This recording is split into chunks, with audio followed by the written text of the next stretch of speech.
introduction, I welcome Dr. Bhavesh Bhai.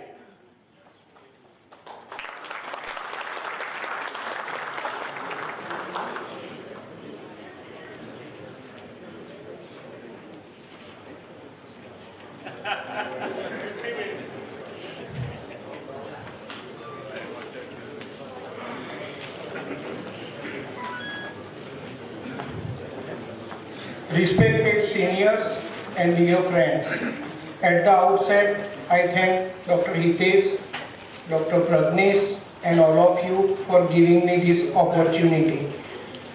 આમ તો અત્યારે મૂંઝાતો હતો કારણ કે મારે એંગર મેનેજમેન્ટ 1.5 કલાકનું લેક્ચર હોય અને હિતેશ લોકો કે 40 મિનિટમાં પતાવવાનું. થોડી રકઝક ચાલી અમારી વચ્ચે, પણ પછી અહીં જોયું તો સ્થળ અને સમયનું કોઈને ભાન નથી.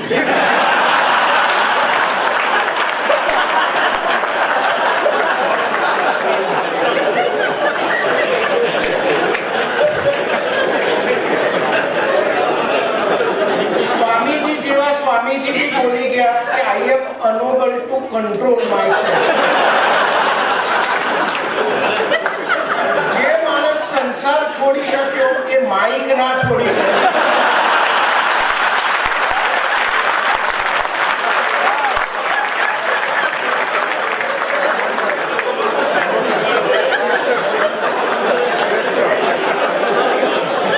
અને હું તો અત્યારે હજી બી સંસારમાં છું, લોભી, લાલચી બધું છું, એટલે હું તો સહેલાઈથી છોડવાનો નથી. અને હું બહાર નીકળ્યો ને સવારે, તમે તો હમણાં મારા વાઈફને મેં કહ્યું કે હમણાંથી ને થોડી જીભ છૂટી થઈ ગઈ, ખાસું આમ આડું અવડું બોલું છું. પછી અહીંયા જોયું તો લખોટા વિશે ઘણી વાત.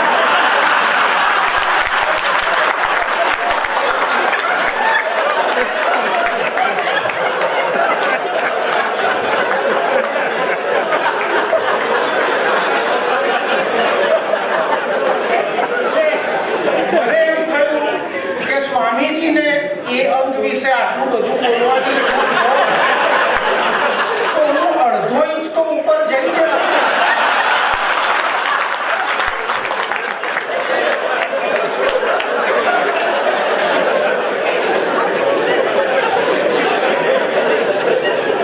આ તો શું 2020 છે, આમાં સેટ ના થવાય.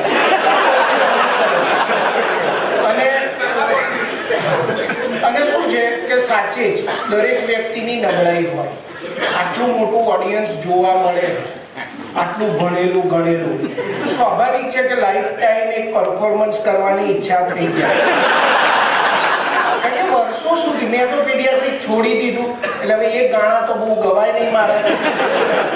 ખ્યાતિબેને પૂછ્યું મને કે તમે કેમ પીડિયાટ્રિક છોડ્યું? મેં તો પીડિયાટ્રિક મેં છોડ્યું કે પીડિયાટ્રિકે મને છોડ્યું એ હજી નક્કી કરવાનું બાકી છે. કારણ અચ્છા, સ્વામીજી હમણાં એવું બોલી ગયા કે એક પીડિયાટ્રિશિયને 5 લાખનું બિલ આપ્યું. હું એમને ચેલેન્જ ના કરી શકું, પણ લગભગ વાતમાં ગેરસમજ હશે. પીડિયાટ્રિશિયનો હજી ત્યાં સુધી નથી.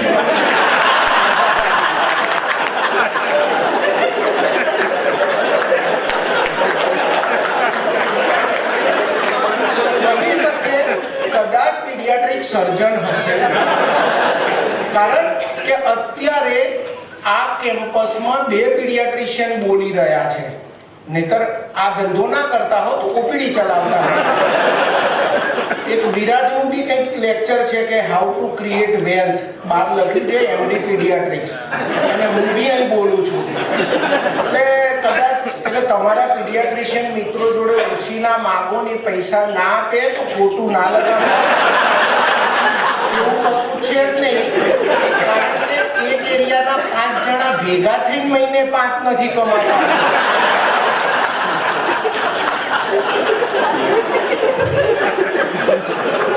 ચલો હવે આપણે એંગર મેનેજમેન્ટ. ઘણા બધા મને પૂછે, કેટલા લોકોએ આ એંગર મેનેજમેન્ટ સાંભળ્યું છે? અચ્છા, એટલે રિપીટ કરવાની છૂટ છે કારણ કે બહુ બધાએ નથી સાંભળ્યું. ઘણા મને પૂછે કે એંગર મેનેજમેન્ટ ક્યાંથી આવે? મોટે ભાગે પીડિયાટ્રિશિયનો શું બોલે? Pneumonia, typhoid, urinary track infection, એવું બધું બોલે. આ ક્યાંથી આવ્યું? સ્વાભાવિક છે કે આવું ક્યાંથી, અને જેમ કહે છે કે ગૂગલ પરથી બધા લેક્ચર લે છે, કદાચ હું એકલો જ બાકી છું કે life is larger than medicine મેં લખ્યું છું તો સારી એકે સ્લાઇડ નથી આવી, જાતે બનાવવી પડી life is larger than medicine topic આપ્યા. એટલે હું બી પહેલા એવા ટોપિક્સ બોલતો હતો, એકેડેમિશિયન હતો, પછી મન થયું કે આમાં હવે કંઈ બહુ મેળ પડે એવું છે નહીં. એટલે જ્યારે મારા સિનિયરો, મારા પીજી ટીચર મિત્રો એમણે જાણ્યું કે ભાવેશ એંગર મેનેજમેન્ટ બોલે છે, તો બધાને નવાઈ લાગી કે ભાવેશ પટેલ અને એંગર મેનેજમેન્ટ. કારણ કે હું આવો હતો પહેલા, મારી વાઈફ તો કે હજી આવો જ છે, કારણ કે એકદમ શોર્ટ ટેમ્પર્ડ, અને જેડીએ નો પ્રેસિડેન્ટ હોય એ કોઈથી ના બીવે, ખાલી ઉદિયાથી જ બીતો. કારણ કે હું હતો જેડીએ નો પ્રેસિડેન્ટ, પણ સલાહ ઉદિયાની લઈને અમે ચાલતા. એટલે એકદમ શોર્ટ ટેમ્પર્ડ રેસિડેન્ટ તરીકે કામ કર્યું હોય, અને પછી બધાને ખબર પડે કે આ તો એંગર મેનેજમેન્ટ બોલે છે, એટલે નવાઈ લાગી. અને ભાવેશ પટેલ બધા બોલે તો બહુ તો એંગર કેવી રીતે કરવો, અને એમાં તો ભાવેશ પટેલની કોઈ જરૂર નથી, કોઈ બી પટેલને ઉભો કરો.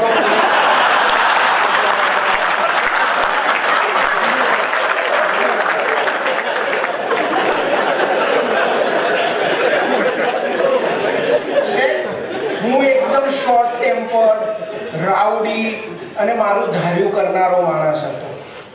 પછી પીડિયાટ્રિક્સમાં આવ્યો, તો પીડિયાટ્રિક્સ તો સારું ગાય જેવા ડોક્ટરો ઈચ્છતું હોય, બધી મમ્મીઓ જોડે વાત કરવાની, એટલે આપણને તો એવું ફાવે નહીં, એટલી બધી કોમળતાથી આપણે સી બ્લોક જોડે કોઈ સંબંધ નથી.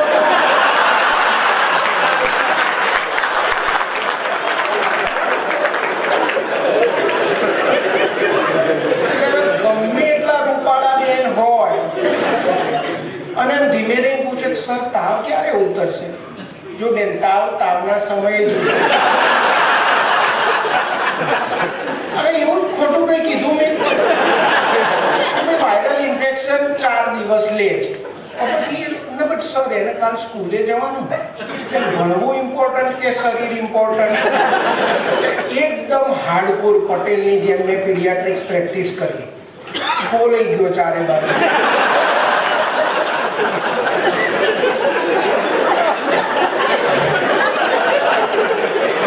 રોજ સાંજે લોહી લુહાણ પાછો ખેંચ્યું. થોડા વર્ષો આવું ચાલ્યું, પછી મને થયું કે સારું કંઈક બદલાવવું પડશે, કાં તો પીડિયાટ્રિક છોડો કાં સ્વભાવ બદલે. એટલે પહેલા મેં સ્વભાવ બદલી જોઈએ. એટલે મેં બહુ જ એંગર કર્યો, દિલથી કર્યો, મજા પડી, પછી એની કિંમત ચૂકવવી પડી. એટલે મેં આત્મચિંતન કર્યું, અને પછી મેં મારી જાતને બદલી. એટલે મને એમ થયું કે લેક્ચર રૂપે તમારી સામે મૂકું. What is anger? So it is an unpleasant emotional state that varies in intensity from mild irritation to intense fury and rage. Intense fury and rage એટલે કે મારામારી કરીએ તો એ તો બધાને ખબર હોય કે ગુસ્સે થયો. પણ mild irritation is also anger. Mild irritation એટલે શું? કોઈ પેશન્ટ એમ કે સર કાલે જ દવા લઈ ગયા પણ એ પછી તો તાવ વધ્યો છે, માથે છે ને રોટલી શેકાય ને એટલું ગરમ રહે છે, દાખલ થઈ જાવ.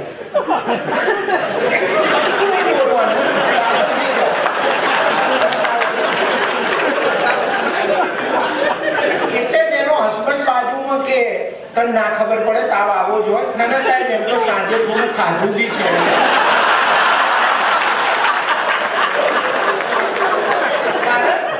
આપણને અંદરથી ખુશ થાય, લે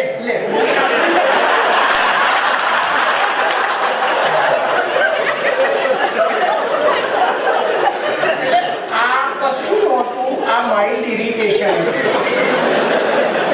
કારણ કે તમારાથી સહન ના થયું, કારણ કે પેશન્ટ છે ને શબ્દો પ્રોપર ના વાપરે.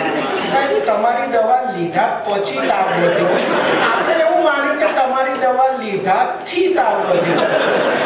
અને આપણને દરેક વખતે વખતે એવું થાય જાણે મારી MD ની ડિગ્રીને એ ચેલેન્જ કરે. અને મને બહુ થતું, કારણ કે બી બ્લોકમાં રહીને પીડિયાટ્રિક લેવું એ કોઈ નાની સૂની ઘટના નહોતી.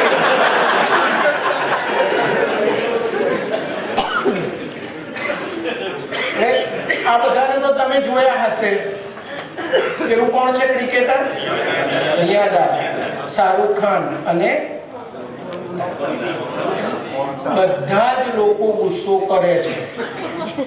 એટલે anger is a basic human emotion and it is experienced by all people at all levels. મતલબ ગુસ્સો કરનારા પણ સફળ થઈ શકે છે અને સફળ થયા પછી બી લોકો ગુસ્સો કરી શકે છે. એટલે આ એકદમ નોર્મલ હ્યુમન ઇમોશન છે. ગુસ્સો આવતો હોય તો તમે કોઈ પાપ કર્મ કરો છો એવું અંદરથી નહીં માનવાનું, પણ એ એની મર્યાદા ચૂકી જાય તો પ્રોબ્લેમ થાય. અને તો કેવા કેવા પ્રોબ્લેમ થાય? સમય ઓછો છે એટલે હું વિડીયો નથી બતાવતો.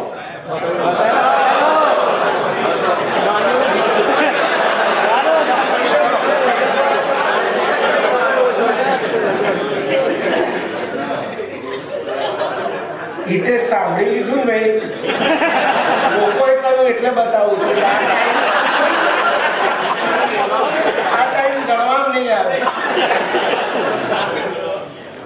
જો આ વિડીયો છે ને, ગ્રીસમાં ચૂંટણી હતી 2 વર્ષ પહેલા, ત્યારે ત્યાં બી જેમ આપણે આજ તક ને NDTV હોય એવી ચેનલ ઉપર લાઈવ ડિસ્કશન ચાલતી હતી, લાઈવ. અને એ દરમિયાન બાથા થઈ ગઈ. એનો વિડીયો છે. અહીંથી હું પોઈન્ટર મૂકી નથી શકતો, પણ પેલું જે લાલ કપડા વાળા બેન છે ને, એ બેન તમે જોજો કેવું જોર જોરથી હાથ પછાડીને ડિસ્કશન કરે છે.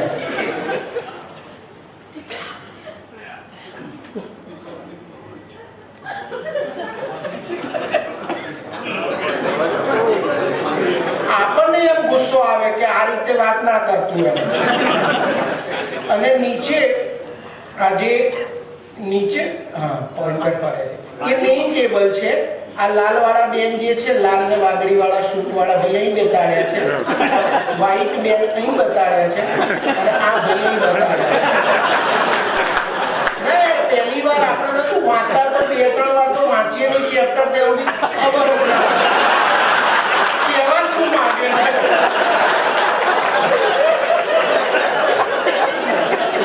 પછી યાદ રાખવાની વાત તો ચાલુ થાય.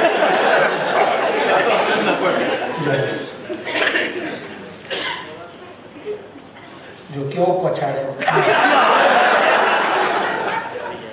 હવે.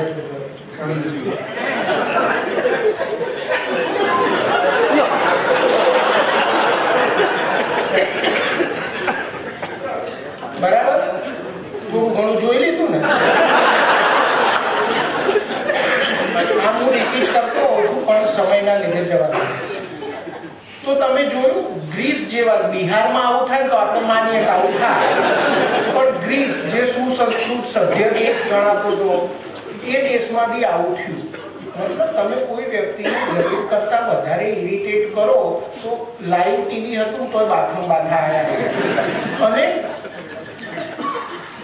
આ મોકલેલા માણસો પાછા જેવા તેવા ના હોય. પાર્ટી જયારે સ્પોક્સ પર્સન તરીકે કોઈને સિલેક્ટ કરે ત્યારે વ્યવહારો અને ઠરેલ લોકોને સિલેક્ટ કરે. એમણે આવું કર્યું છે.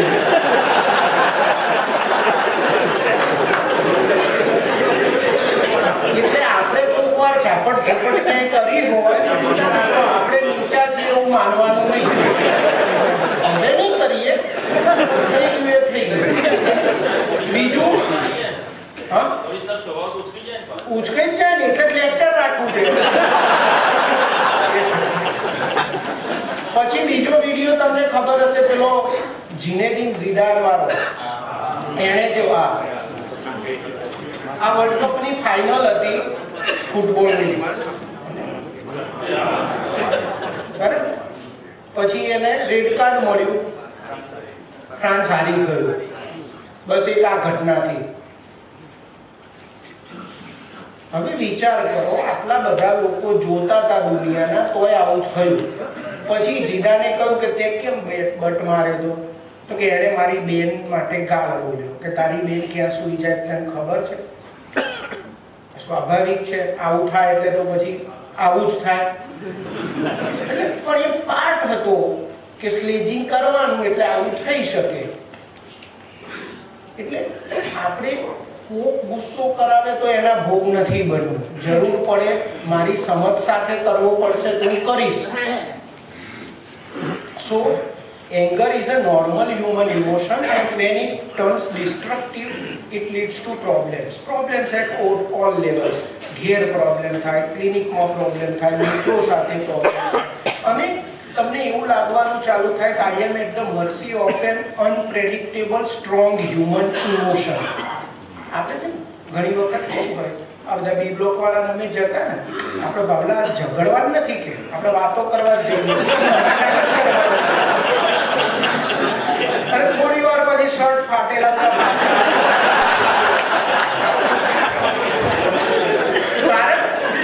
એક એવું વાક્ય બોલે ને પછી કશું નહીં, બધું જ થઈ જાય. જેના કીધું કે સાહેબ આ તો ચીરવાની જ વાત થઈ ને, જળ કરતી થોકડી પાછી આપે, ગ્રાહક તારી જોડે ને ફરી કોઈ દાડ હોસ્પિટલ પર પગ ના મૂકતો.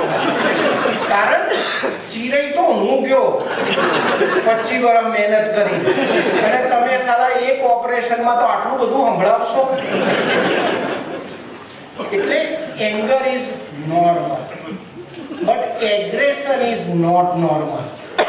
એટલે anger is an emotion and aggression is an action arising out of that emotion. બરાબર? હવે ગુસ્સો આવ્યો તો કશો વાંધો નથી, કરવાનો, પણ ઊભા થઈને બે નહીં ચોળી દેવાની. અને ગાળ બોલવી હોય તો આપણી પર બોલવાની. તને હું શું ખાલી જગ્યા લાવું છું?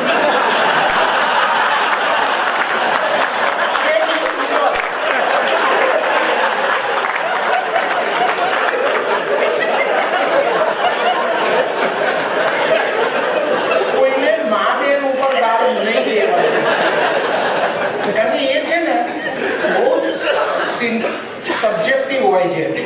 એટલે એગ્રેશન ઇઝ નોટ એક્સેપ્ટેબલ. અને તમે કરો જ છો. આપણે રોડ ઉપર ભિખારીને જોઈએ, કપડા ના હોય, ગરમી હોય, પગમાં ચપ્પલ ના હોય, છોકરું બતાવે એનું આમ આપણી સામે, આપણને દયા નથી આવી જતી. ઘણી વાર તો આપણે જોતા બી નથી એ બાજુમાં, કે જોઈએ તો દયા આવવાની જ છે. તો એ દયા એ ઇમોશન છે, પણ તમે કઈ બધું ઉતારીને આપી નથી દેતા. કારણ કે દયામાંથી પેદા થતી એક્શન એ દાન છે. પણ તમે બધું દાન ના કરી દીધું. 5-10 રૂપિયા આપ્યા, એ બી રોજ તો ના આપીએ, કારણ કે ક્યાં બાપને કરે એની જોડે આપણે ઊભું રહેવું.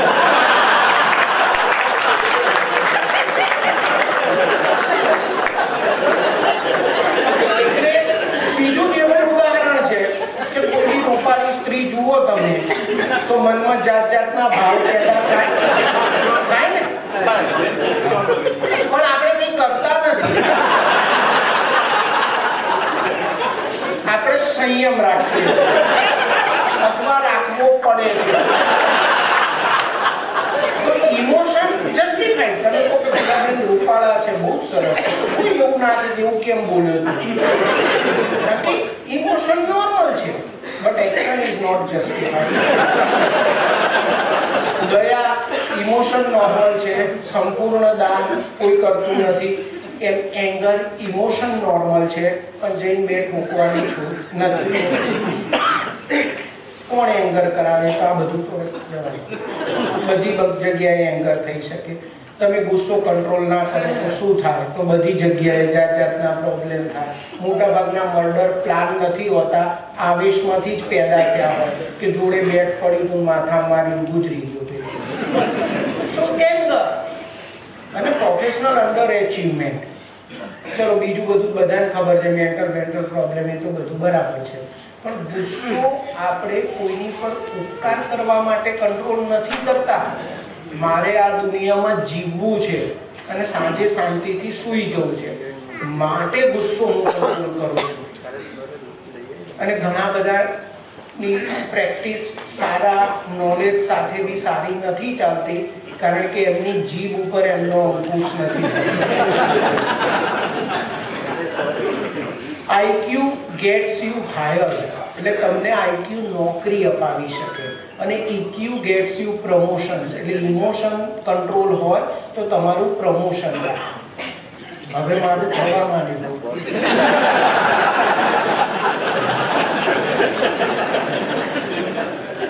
હવે જો ગુસ્સો આટલો ખરાબ હોય કે પેલાએ જાહેરમાં હેડબટ મારીને પાડી દીધો, પેલાએ પાણી છાંટ્યું ને બાથા કરી, તો કુદરતે ગુસ્સો મૂક્યો કેમ આપણામાં? Because nature does nothing without purpose. દરેક કામમાં કુદરતનો એક ચોક્કસ હેતુ હોય છે. એટલે ગુસ્સાના કોઈ ફાયદા ખરા? બોલો બેટા. સ્ટ્રેન્થ વધે આપણી. મતલબ કોઈ પણ આંદોલનની શરૂઆત આક્રોશમાંથી જ પેદા થાય. તમને કોઈ અન્યાય થયો, તમે થોડો જીરવ્યો, પણ અન્યાયની મર્યાદા વટાઈ ચૂક્યો, તમારામાં અતિશય ક્રોધ પેદા થયો અને એક આંદોલનનો જન્મ થાય. પણ આખું આંદોલન ગુસ્સા સાથે નહીં લડવાનું. આંદોલનની શરૂઆત, સંઘર્ષની શરૂઆત ગુસ્સાથી થાય, પણ લડત શાંતિથી લડવાની, વિચારીને લડવાની. કે આપણે શરૂઆતમાં બોલીએ કે એની તો ખાલી જગ્યા ફાડીને મૂકી દઈશું, પણ કેવી રીતે એ શાંતિથી વિચારવાનું.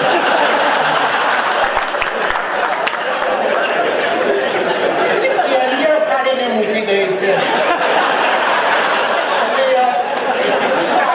તમને બગાડી દીધા.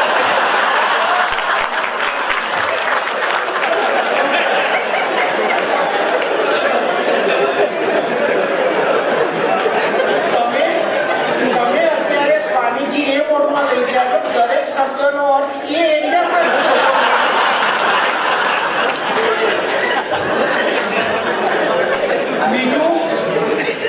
બીજું ગુસ્સાના કારણે આપણને પોતાને પાવરફુલ લેવાનો અહેસાસ થાય.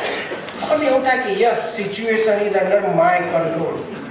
આપણે જ્યારે કોઈને થપ્પડ મારી હોય, પછી બધા આવતા જતા કે શું દેવી મજામાં, કારણ કે આપણે બધી 5.5 વર્ષ કાઢવાના. પાવરફુલ એમ મજા આવે. At the end of the day જોવાની તો આવી જ હોય ને. અને make them what you want. આપણે કોઈ પેશન્ટ કકળાટ્યું હોય નથી થતું, તરત આમ સ્ટાફ અંદર આવે, સાહેબ પેલા છગન કાકા આયા છે, લઈ લો ને મોબાઈલ બહુ એનું ધાર્યું થઈ જાય એમ. સો એંગરના એડવાન્ટેજ બી છે. પણ હવે શું કરવાનું? તો આ બાજુ રહેવાનું કે આ બાજુ રહેવાનું? કારણ કે મને ગુસ્સાએ તો ભરપૂર આપ્યું છે.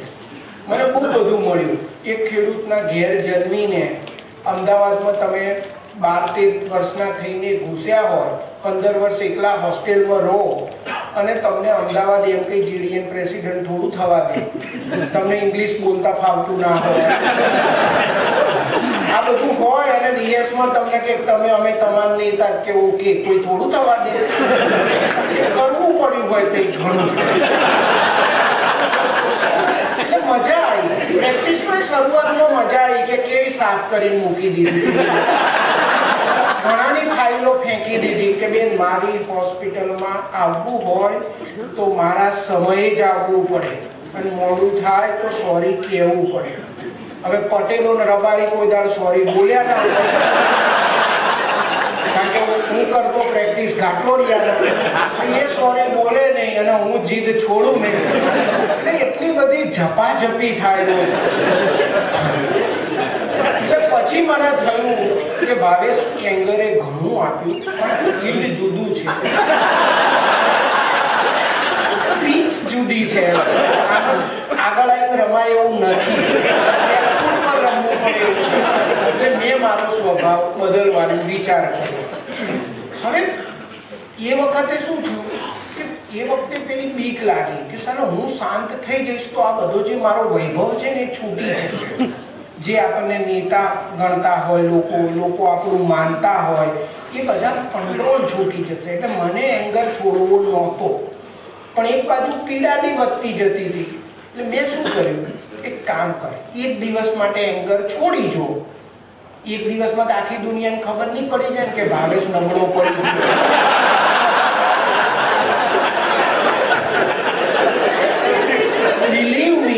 બિલીવ મી, એક વર્ષ સાચે જ આ સંઘર્ષમાં હું જીવ્યો. ખબર પડી ગઈ કે પ્રેક્ટિસની માં પરણાઈ ગઈ, એમાં ગુસ્સો જવાબદાર છે. પણ છોડવો નહોતો, કારણ કે સાથે પેલી સત્તા છૂટી જવાનો ડર હતો. એટલે વર્ષ મેં સંઘર્ષ કર્યો. પછી મેં કીધું એક દિવસ આપણે કરી જોઈએ. એટલે એક દિવસ મેં કોઈ પર ગુસ્સે ના થયું, ગમે તે થાય, રબારી આવે કોઈ નહીં. દિવસ સારો ગયો. એટલે પછી મને થયું કે એક કામ કરતો, પછી અઠવાડિયું ચાલુ રાખા. એટલે મેં 7 દિવસ આ ખેંચી, તો આમ સારું લાગ્યું. એ બહુ છૂટી ના ગયું, પણ મને શાંતિ થવાનું ચાલુ થયું કે હું નવું શીખવા માંડ્યો, લોકોને કેવી રીતે હેન્ડલ કરવા. કારણ કે પહેલા તો આપણે ભને ચ વડે જ હેન્ડલ કરતા.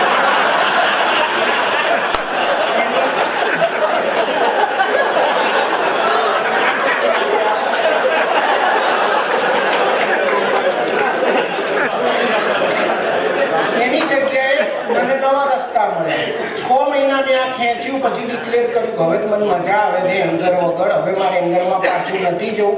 સત્તા ભલે છૂટી જતી હોય તો છૂટી જાય, બહુ બધી ના છૂટી, થોડી છૂટી. ઘરમાં વાઈફ સામે નહોતી બોલતી, બોલવામાં તો ઘરની વાત ઘરમાં જ બહાર ક્યાં કોઈને ખબર પડવાની.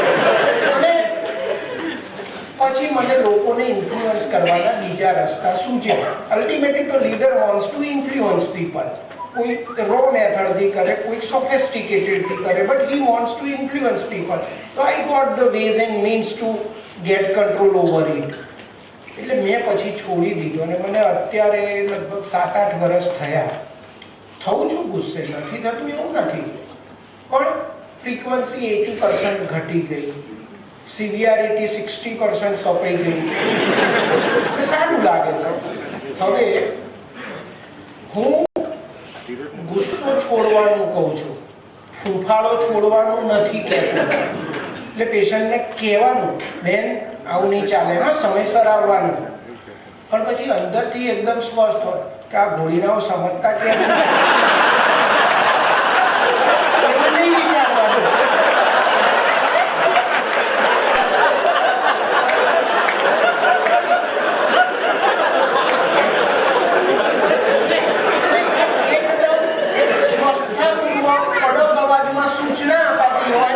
પણ અંદર મધ્ય બિંદુ એ તીવ્ર શાંતિ પ્રવૃત્તિ, ડિસોસિએશન, ઇમોશન્સ અને એક્શનની વચ્ચે. હવે ઘણા લોકો, આ લેક્ચરનું નામ એંગર મેનેજમેન્ટ છે. એંગર ઇરેડિકેશન નથી. ઘણા હું આ લેક્ચર લઉં ત્યાં ગુસ્સે થઉં છું કે ભાવેશભાઈ તમે ગુસ્સે કરો, પણ તારું ખરી અડધું લેક્ચર લેવું પડે. આપણે ગ્લુકોઝ મેનેજમેન્ટમાં શું કરતા, હાઇપરગ્લાયસેમિયા હોય તો એને યુગ્લાયસેમિક કરતા, અને નીચે હાઇપોગ્લાયસેમિયા હોય તેને થોડો ઉપર લાવતા. થાઇરોઇડમાં શું કરીએ છીએ, હાઇપોથાઇરોઇડને એલ્ટ્રોક્સિન આપીએ, પેલાને એન્ટીથાઇરોઇડ આપીએ, હાઇપરથાઇરોઇડ વાળાને. એમ જેને બહુ જ ગુસ્સો આવે છે એને નીચે લાવવાના છે, અને જેને નથી આવતો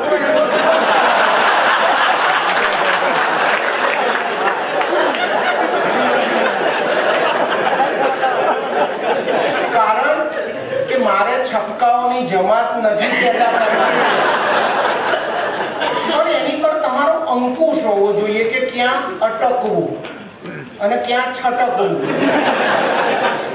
કારણ ચલો ઉપરવાળાને તો નીચે લાવવો સરળ છે, બહુ અઘરું નથી. ઉપરવાળો છે નક્કી કરે કે હા મારે નીકળવું છે, 5 દિવસમાં બહાર લાવી દઉં. once in a while થાય, થોડું એબ્રેશન પણ આવી જાય, પણ નીચે વાળાને ઉપર લાવો એનાથી અઘરું કામ છે. કારણ કે કોઈની ફેંટ પકડો, કોઈને ગાળ બોલો, સારું કેટલા બધા ઇમોશન્સ પેદા કરવા પડે. અનકન્ટ્રોલ્ડ રો ઇમોશન્સ, એમ કે કે ટાંગા ભાગી નાખે જો ફરી આ બાજુ દેખાયો. હવે જે માણસ પોતાને આવું બોલ્યો ના હોય એ ફની લાગે, કારણ કે એનામાં એટલો જોમ ને જુસ્સો પેદા ના થાય બોલવા માટે. અને આવી એક નાનકડી સ્ટોરી છે કે એક દરબાર હતા ને, તો એમની વાઈફ એમનાથી બહુ ડરે, અને બીજો દરબાર હતો ને એનું ઘેર કઈ ચાલે નહીં.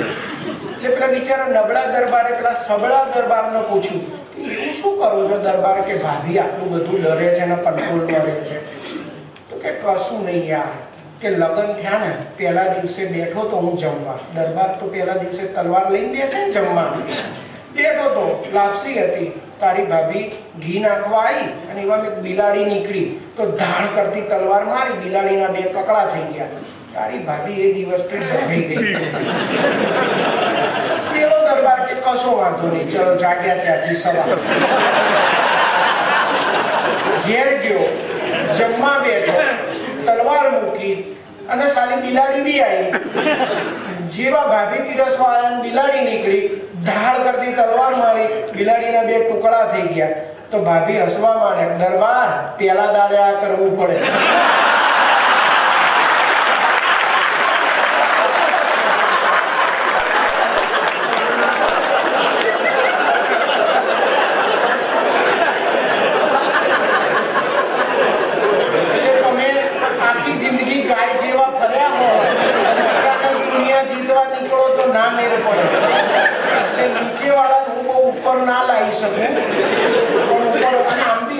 મારો ધ્યેય ઉપરવાળા નીચે જ લાવવાનો.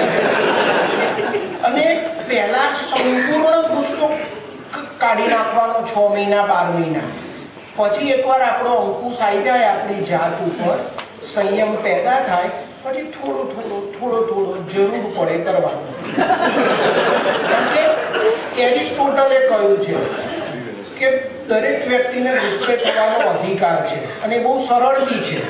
પણ યોગ્ય વ્યક્તિ સાથે યોગ્ય સમયે યોગ્ય પ્રમાણમાં યોગ્ય હેતુ માટે અને યોગ્ય રીતે ગુસ્સે થવું જરૂરી છે, અને બધાના અંકુશમાં નથી હોતું. નોર્મલી બી આપણે એક બે યોગ્ય જીવનમાં સાચવી નથી શકતા, તો ગુસ્સે થઈએ ત્યારે આટલા બધા યોગ્ય નથી શકતા. એટલે બેસ્ટ વે પહેલા ચૂપ જ થઈ જાઓ 2-3 વર્ષ, અને પછી ધીમે ધીમે આ રાઈટ વાળું ચાલુ કરવાનું. હવે જો તમારે બદલાવું કે નહીં એ તમારે નક્કી કરવાનું છે. ઘણા મને કે તમે એંગર મેનેજમેન્ટ કન્સલ્ટન્ટ છો, મારી દીકરીને બહુ ગુસ્સો આવે, તો ના હું કાઢી શકું. જે દિવસે તમારી દીકરી આવીને એમ કે સર મને બહુ જ ગુસ્સો આવે છે, તો હું એમ 2 દિવસમાં સરસ કરું.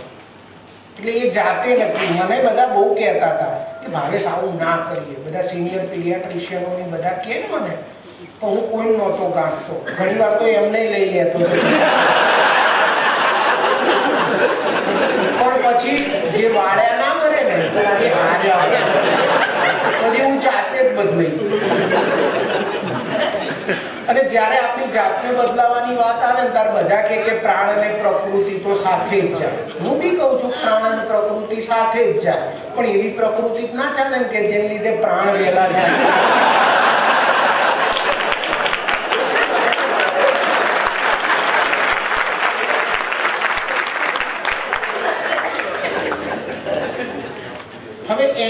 હવે એંગર મેનેજમેન્ટ ચાલુ થયું. Ecology, pathology, physiology, clinical teachers અને બધી મેનેજમેન્ટ. તો આ મેનેજમેન્ટમાં ઘૂસ્યા. Anger arises when a need is frustrated. આપણને ગુસ્સો જ્યારે બી આવે ત્યારે તમે જોજો, તમારી કોઈક જરૂરિયાતની પૂર્તિ નહીં થઈ હોય તો જ ગુસ્સો આવશે. સવારથી બી એવું જ હતું કે ક્યારનું મારામાં અકળામણ હતી. મેં તો સારું 90 મિનિટનું લેક્ચર 40 મિનિટમાં પૂરું કેવી રીતે કરવાનું? કારણ કે બોલતા આવડી ગયું છે, અટકતા નથી પછી સંઘર્ષ ઘણો ચાલ્યો. કારણ કે ઘણી વાર શું હોય કે પેલું ઓડિયો વિઝ્યુઅલ બંધ થઈ જાય, એવું બધું હોય છે અમુક જગ્યાએ.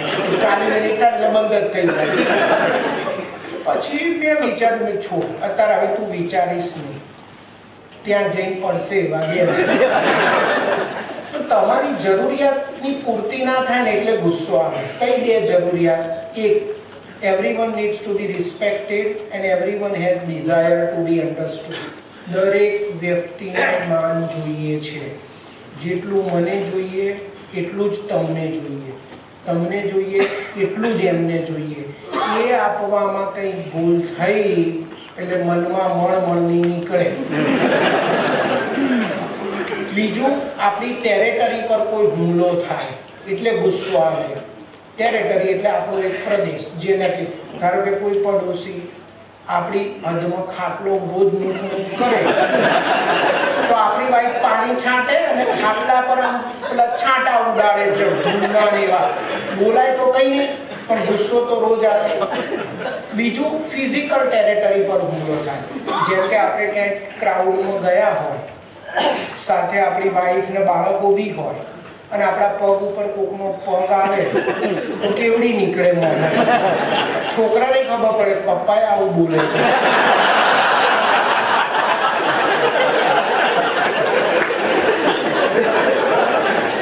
કારણ ફિઝિકલ ટેરેટરી પર હુમલો થાય એ રિફ્લેક્સ હોય, એમાં ઉપર કોર્ટેક્સ પર ના જાય, વાત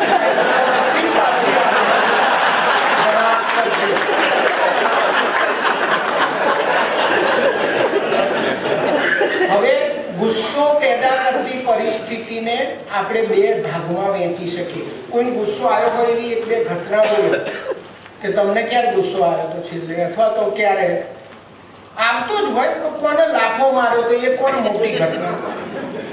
લાફો મારવો એ પાપ નથી. અયોગ્ય વ્યક્તિને માર્યો હોય તો જ, એટલે યોગ્ય વ્યક્તિને મરી ગયો હોય તો જ પાપ છે.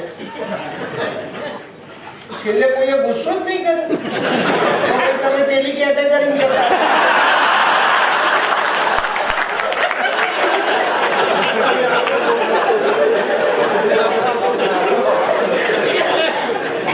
Anger provoking events can be classified in two categories. એક, injustice. જ્યારે આપણને અન્યાય થાય એટલે ગુસ્સો આવે. અન્યાય એટલે શું? કે આ વ્યક્તિઓ જેનો વારો હજી બાકી છે બોલવાનો, કેટલું બોલતા હશે મારા. કારણ કે સારી વસ્તુનો બી કોઈ અંત તો હોવો જોઈએ. Good things should come to an end. બરાબર? બીજું, કોઈ બી કોન્ફરન્સ કમિટીની રચના થતી હોય અને આપણે તરત શું જોઈ લઈએ? સર્ક્યુલર આવે એટલે આપણું નામ છે તો આશીર્વાદ, નહીતર જોઈ લઈએ જે કોન્ફરન્સ કેવી સફળ થાય. કોકને કંકુતરી મળે અને મને ના મળે એ તો અમારા લોબીમાં જ રહેતો, ભૂલી ગયો એટલે તરત અંદર હતા કે ઇનજસ્ટિસ. બીજું, તમે ક્યાંક લાઈનમાં ઊભા હો, એકાદ જણ આગળ જાય તો એમને ખવાય છો, બીજો જાય એટલે તરત ઉદયની વાઈફ કેટલી આ ઉદય આપણે કરવા આવ્યા. ત્રીજો પાછળ નહીં જાય એટલે બધો સંયમ છૂટી જાય. તમે શું અહીં જખ મરાવો?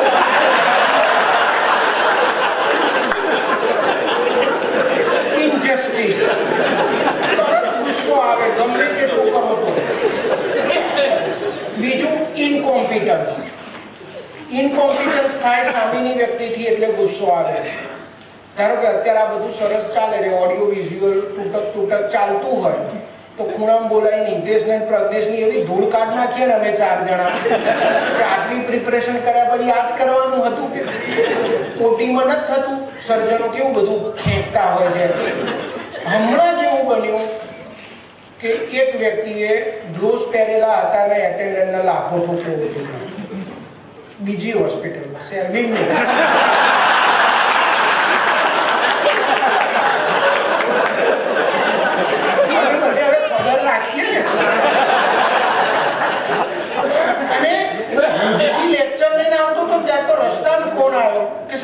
સાચું બોલ્યા હતા, મેં બી આવું કર્યું હતું. તો ઇનકોમ્પિટન્સ, એના એ માણસ રોજ એની એ ભૂલો કરે એટલે ગુસ્સો આવે. તો ગુસ્સો નહીં કરવાનો. માણસ કાચો લાયા છો એટલે કાચો જ કામ કરવાનો. એની જોડેથી મેક્સિમમ કેવી રીતે કઢાઈ શકાય 7000 વાળા માણસ પાસેથી એ શીખવાનું. હવે આને આપણે હૂક કહીશું. ઇનજસ્ટિસ અને ઇનકોમ્પિટન્સ એ આપણા હૂક છે. હૂક એટલે શું? તો આ આખા લેક્ચરનો હાર્દ છે, આ સ્લાઇડ આખા લેક્ચરનો આત્મા છે. આગળનું પાછળનું બધું ભૂલી જશો ને, આ સ્લાઇડ યાદ રહેશે તો ગુસ્સો કંટ્રોલમાં રહેશે. અને એવું આપણે કરી ચૂક્યા છીએ. એનેટ, ફિઝિયો, બાયોકેમ, પેથો બધું ભૂલી ગયા. તો પ્રેક્ટિસ તો ધડાધડ ચાલે. કારણ તમે એનું હાથ યાદ રાખ્યું કે તાવ આવે તો પેરાસિટામોલ, શરદી ખાંસી હોય તો એક કફ સિરપ, ઉલટી થાય તો ડોમસ્ટાલ અથવા ઓન્ડેન્સેટ્રોન, અને એક કોઈ પણ એક એન્ટીબાયોટિક જે તમને ફરવા લઈ જાય એની એક એન્ટીબાયોટિક. 80% infections R viral. તમારું નામ મટાડવા હોય, તમને તો એવું હોય કે હું ચાલે દાખલ કરું પણ સારું મટી જ જાય. એટલે ભૂલ્યા પછી એનો હાર્દ આવી ગયો હાથમાં તો થઈ જાય. એટલે આ લેક્ચર, આ સ્લાઇડ યાદ રાખીશું. આમાં શું છે કે માછલી છે.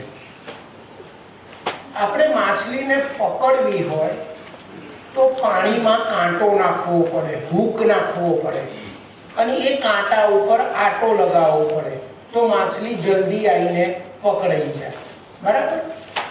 ઇનજસ્ટિસ અને ઇનકોમ્પિટન્સ એ આપણા હૂક છે અને આપણે માછલી છીએ. જ્યારે તમારી સામે ઇનજસ્ટિસ નામનો હૂક ડ્રોપ થાય એટલે તમે જઈને એમ બચકું ભરવા ના જ, તમે ભરાઈ જ જવાના. ઇનકોમ્પિટન્સ નામનો હૂક પેદા થાય એટલે ઘોડીના ગધાડીના બધા શબ્દો ચાલુ થાય કે તને રાખ્યો જ ખોટો છે, તારા જેવા તો 17 જણ મળે આટલા પગારમાં. પેલો નોમ કરતો હતો કે લાઈ તો બતાવો.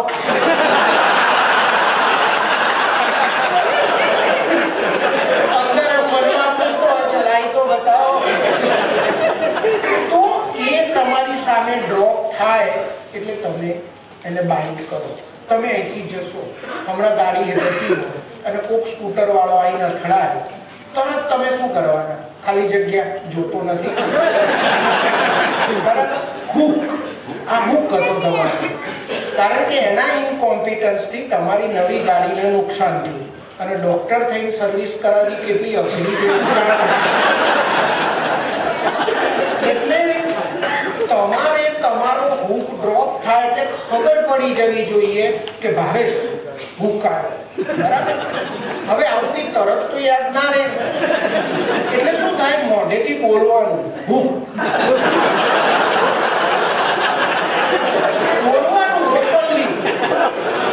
કારણ કે તમે જેવા હમણાં ઘેર જશો ને, તમે કહીને આયા છો કે 1 વાગે બધું કરશે,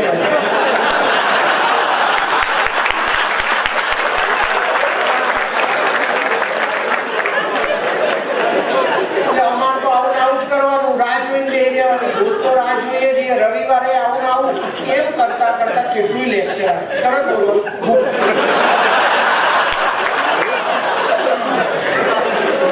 બોલી જવાનું અને રોજ બોલવાનું. બધાને કહી દેવાનું, હોસ્પિટલમાં કહી દેવાનું કે હું એંગર મેનેજમેન્ટ કરું છું. થઈ ગયો. આ અમારી થિયરી છે ભાવેશભાઈએ શીખવાડી. થોડો ટાઈમ આવું કરશો ને પછી ભૂખ મનમાં બોલાશે. તમે ઘેર પહોંચો, વાઈફ એની સિરિયલ જ જુએ, ખીચડી કાઢતી હોય તો આમ જોઈને જ કાઢે.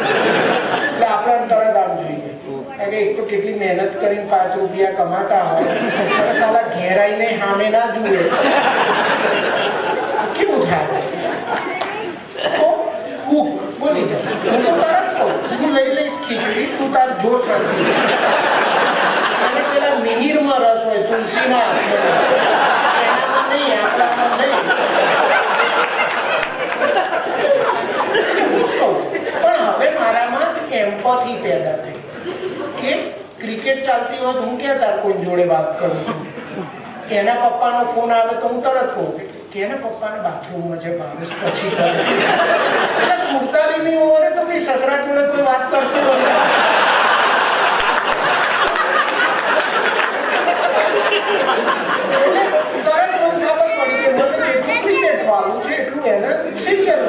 વાત પતી ગઈ. મારામાં તમારે તમે નહીં ક્રિકેટ એટલે આપણને તરત ખબર પડી ગઈ કે મારા આકર્ષણમાં કંઈક વિઘ્ન આવે તો હું ગુસ્સે તો એનામાં આવે તો હું માફ કરું. જ્યાં તું તાર પતાવી હવે સાચે જ કોઈ ગુસ્સો નથી. પટેલોમાં ને એમાં રિવાજ હોય યાર, હાવ તમે એવું ના કરી શકો કે જમતો હોય હસબન્ડ ને તમે ટીવી જુઓ, ખરાબ લાગે. એટલે હુક જેવો ડ્રોપ થાય એટલે આપણા મનમાં લાઈટ થાય, હુક બોલાય અને રિસ્પોન્સ ડર થઈ જાય. રોજ કેટલા હુક તમે કંટ્રોલ કરી શકો છો એ મને. એટલે પહેલા તો આઈડેન્ટિફાઈ યોર હુક્સ. હવે શું થાય કે અગાઉથી ઘેર જઈને લિસ્ટ બનાવી દેવાનું, છેલ્લા 6 મહિના હું ક્યારે બહુ જ ગુસ્સે થયો, કે જે તમે હુક બનાવશો ને તો એક પેટર્ન દેખાશે. જ્યારે જ્યારે મારું રિસ્પેક્ટ ખવાય છે ને તારું ભયંકર ગુસ્સે થઈ ગયો કે હું ચલો થોડું ઘણું આઘું પાછું હોય ને તો ચલાવી લઉં છું, પણ ધ મોમેન્ટ કોઈ આમ સીધી વાત કરે ને, સર તમારા જેવા ડબ્બા ડોક્ટરને જોવાના. મને પેશન્ટ એમ કે સાહેબ આ તો અમે તમને બતાવવા આવીએ છીએ, તો અમારા પડોશમાં તો બધા એવું કહે છે કે હા ડોબા જેવો છે. પહેલી વાર તો મેં એને બધું સમજાવી દીધું કે પીડિયાટ્રિક્સ કોને મળે, શું કરું પછી હું શાંત થવા માંડ્યો.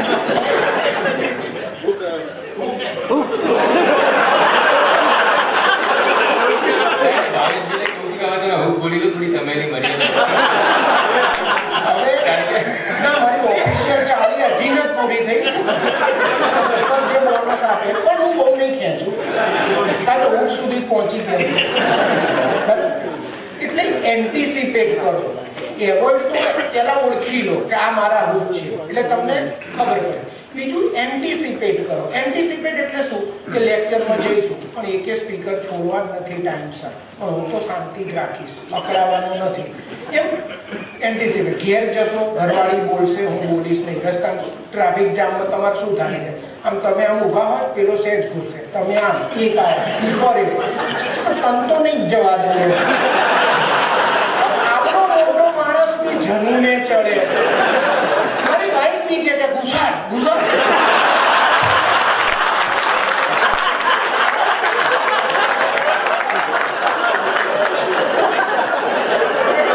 હું પેલો શાંત થઈ ગયો, હું ડ્રામા જોઉં, હું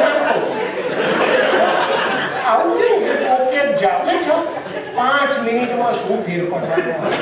અને તો કોઈ એવું બન્યું કે 4 રસ્તે એની જિંદગી પૂરી થઈ ગાડીના ઘુસાડ. હું એકદમ શાંત, પેલી કે ઘુસાડ ને ઘુસાડ. આ બધું ખબર પડી જવી જોઈએ આ બધા હુક કહેવાય. બીજું પ્લાન ઓલ્ટરનેટિવ રિસ્પોન્સ. પ્રોબ્લેમ શું છે, તમે જાણી બી ગયા કે આ મારો હુક છે, તમે એને એન્ટિસિપેટ બી કરી દીધું, પણ તમે જીવનમાં શીખ્યા જ નથી કે ઓલ્ટરનેટિવ રિસ્પોન્સ શું હોય.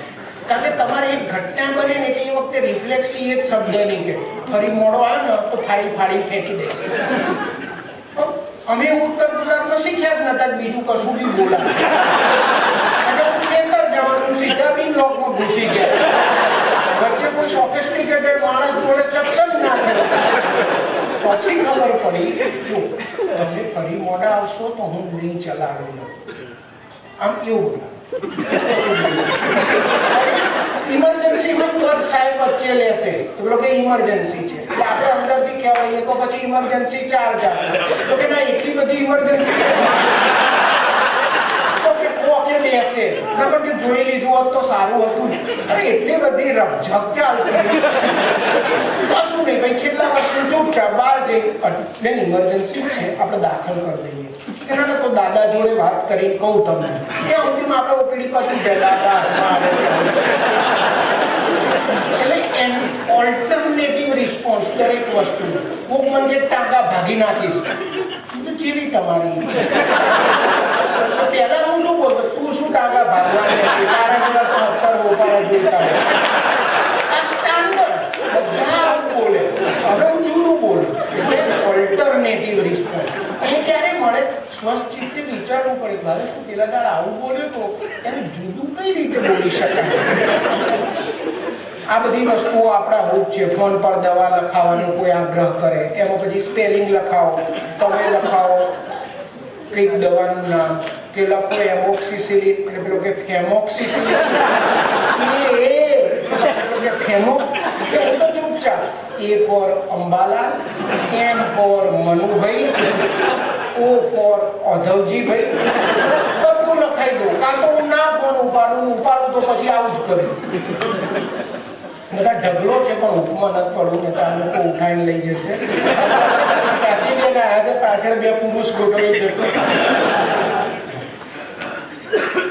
હવે આવા તો બહુ બધા લેક્ચર થતા હોય, તમે કેટલું યાદ રાખો? સ્વામીજી બોલે, હિતેશ બોલે, રજનેશભાઈ બોલ્યા, હું બોલ્યો, બધા ભૂલાઈ જશે. આમ એટલું યાદ રહે. મજા આવી ગઈ હતી હા પેલી હિતેશવાળી કોન્ફરન્સ. બસ કેરી હોમ મેસેજ આટલો જ હોય. પણ એવું નહીં, જેને જે ઇમોશનમાંથી બહાર આવવું હોય એને આવી કોઈ વ્યવસ્થા કરવી પડે. આજે ઉપરના કોર્નરમાં દેખાય છે કન્સલ્ટિંગ રૂમનો મારો એક ભાગ છે, અને એમાં એક જે ટેબલ ઉપર એક નાનકડું લેપટોપ છે અને આ બાજુ પેલી ફોટો ફ્રેમ છે. તો ફોટો ફ્રેમમાં મોટે ભાગે આપણે શું કરીએ? વાઇફનો ફોટો મૂકી દઈએ, કારણ કે દિલમાં હોય ફોટા તો ફ્રેમમાં મુકાય નહીં.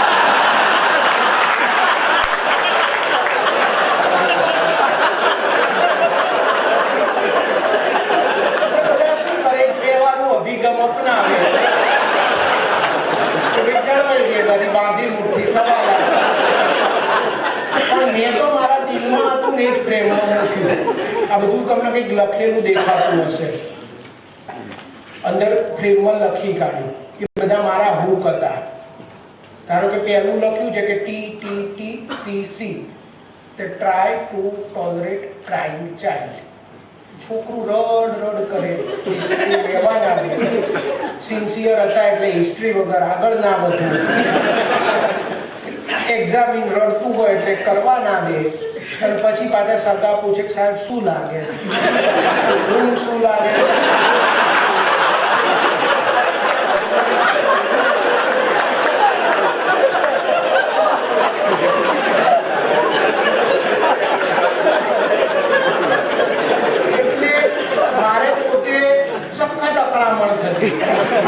એટલે હું પછી શું પ્રયત્ન કરું કે ચૂપ કરું, એટલીસ્ટ હિસ્ટ્રી તો સંભળાય. એટલે હું એમને કહું કે કામ કરો ને બહાર લઈ જાઓ ને. એટલે મમ્મી હોય ને એને પપ્પા ના આપે, એટલે એને પપ્પા ઉભા થઈને આમ કરે છે. એ તો ઓપીડીમાં જ બહાર ના. એટલે હું કહું કે બહાર ગાડી બતાવો, ગાડી પાટા હોય કે ના હોય તો ગાડી ના બતાવે, ઊંધા ફરી પાછળ આમ કરે.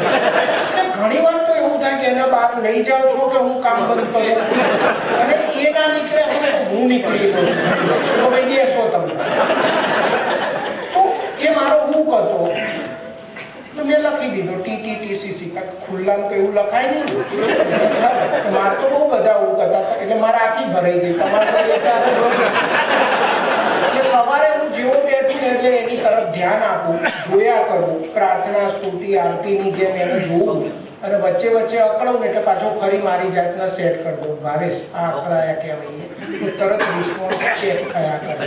દર કલાકે એક વાર જોયું. કિશન ડાયરીમાં આવું બધું લખીને રાખું પહેલા પાના પર કે અટકતા શીખો. તો દૂધને ખવડાવવાનું ચાલુ કર્યું, પણ પછી એવું નહીં કે રડી પડે ત્યાં સુધી એક ખવડાવે. થોડું બોલી ભાઈ અટકી જવાનું, આગળ પાછળનું બધું ભેગું કરીને એક તારે સાફ કરીને. જેને આવડે ને, જેને શબ્દ પર જબરદસ્ત અંકુશ હોય ને, એ ખખડાવવા બેસે ને સાહેબ એટલે ગાભા કાઢ નાખે. અને મેમરી બી બહુ સારી હોય એટલે બધું યાદ હોય એને. બસ હવે થોડુંક જ છે ના, હું વચ્ચેથી અટકી જઈશ. Tips to control your anger. એટલે anger management is not easy. It has its ups and downs. હું આટલું બધું લેક્ચર લઈને હજી ગુસ્સો તો કરું જ છું. મોબાઈલ બી ફેંકી દીધેલા છે. એટલે મારા વાઈફ ઘણી વાર મને કહે કે હવે તો છે ને ચાલુ લેક્ચરમાં આવીને કહેવાની છું કે આ જરાય નહીં બદલાયો એવો નહીં.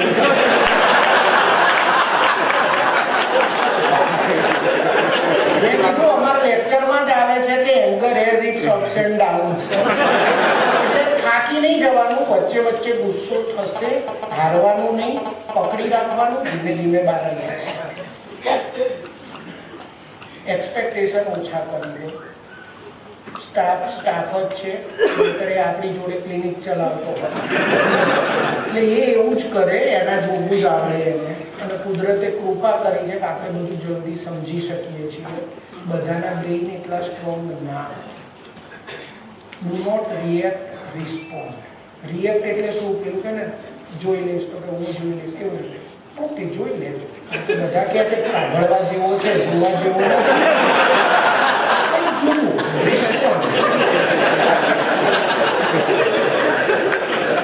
અને મેં આ વાત હતો, સેલ્ફ કંટ્રોલ. Count two 10. હું 10 નહોતો ગણતો, પણ દરેક રિસ્પોન્સ ડિલેડ કરી દેવાનો, as if you are hypothyroid. હું કશું બી બોલે ને તો 5 સેકન્ડ સામે બોલવાનું જ નહીં કે સાહેબ આવું ના ચાલે, આટલું બધું બિલ ના હોય. તો કેટલું હોય? આમ પહેલા તો કેટલું હોય? તમે કોલેજમાં ભણ્યા હતા, બનાવો બિલ.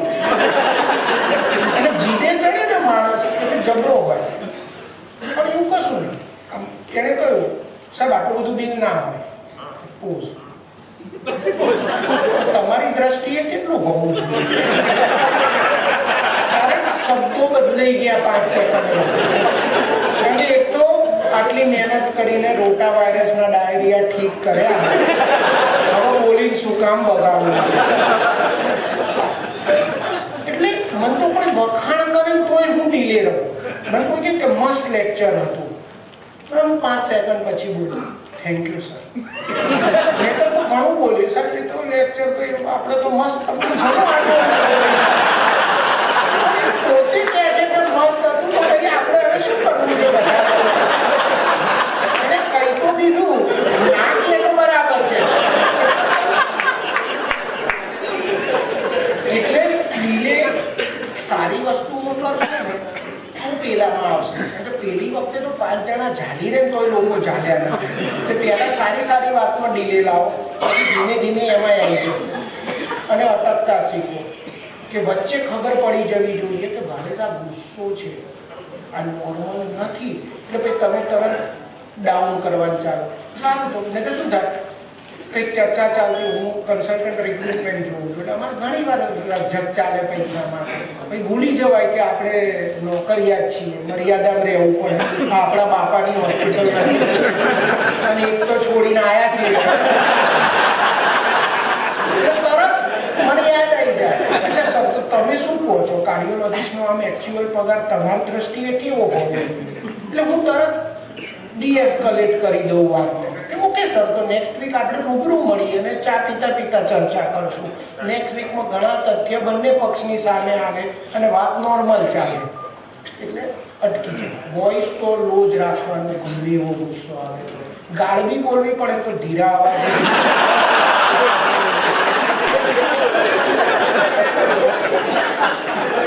અને ફિલર્સ શોધી કાઢવાના.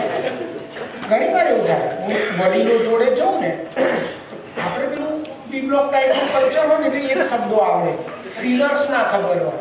એટલે આપણે શું આખી જિંદગી અમારે એમના ઘૂઘરા જ વગાડવા? ઘૂઘરા વગાડવા એ એક્સેપ્ટેબલ વર્ડ છે, જે આપણે માઇન્ડ કર્યો, આપણા મનમાં બીજું હતું. શું અમારે એમના કોળમ બેહવાનું? તમે હલકા શબ્દો વાપરવાનું શીખી ગયા કે ગુસ્સા દરમિયાન આવા હલકા ફિલર્સ વાપરી કાઢવા. અને લોકોને માફ કરતા શીખો. હું બી ઘણી વખત સિરપ નિકાસીન લખતો તો ને કેમિસ્ટ પાછું મોકલે, સાહેબ સિરપ નિકાસીન તો નથી આપણી કોઈની પાસે નથી, નિકાસીન વાતચીત કરતા કરતા લખાઈ ગયું હોય. હવે પ્રિસ્ક્રિપ્શનમાં કેટલી ખોટી તારીખો લખો તો ખબર છે કે બીજાને જ ખબર પડે. એટલે માફ કરો. Avoid physical discomfort. એસી ના વેચાઈ જાય ત્યાં સુધી એસી તો જરૂર પડે એટલે ચાલુ કરવાનું જ. એવું નહીં પેશન્ટ આવે એટલે ચાલુ કરી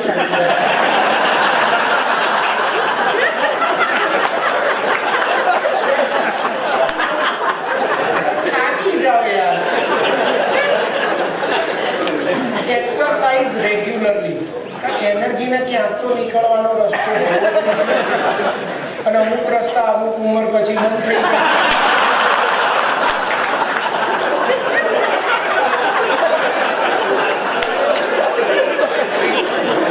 ઓર એક્સરસાઇઝ, રિલેક્સેશન ટેકનિક, મેડિટેશન ને એવું કરવાથી સારું લાગતું હોય છે. આલ્કોહોલ ઓછો કરો, સ્મોકિંગ કરતા હોય ઓછો કરો. Talk to someone you love. તમને જ્યારે બી ગુસ્સો આવે તો કોઈ ગમતા વ્યક્તિ સાથે વાત કરો તરત શાંત થઈ જાય.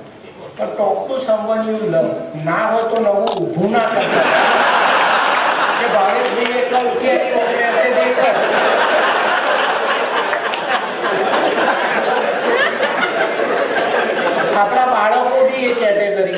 મારે ઘેર કંઈક ઉપર બોલવું પડે ને ત્યારે છોકરો દોડતો આવીને ખોળામાં બેસી જાય. શું ખખડાવવાનું કોઈને? કારણ કે તમે જ્યારે ચાહો છો એ વ્યક્તિ તમારી જોડે આવીને વાલ કરે, તમે ના ગુસ્સે થઈ શકો સાહેબ. Gate adequate slip. ઊંઘીએ એટલે ઊંઘી જ જવાનું. દુનિયા તો આપણે મરી જઈશું તારે ચાલવાનું છે. Anger arises then think of consequences. બધાને એવું ના કહેવાય કે તારથી થાય કર લે. ઘણા લોકો એવા હોય થાય કર લે તો આપણે ભૂસાઈ જઈએ. બાકી છે પણ ક્યાંક તો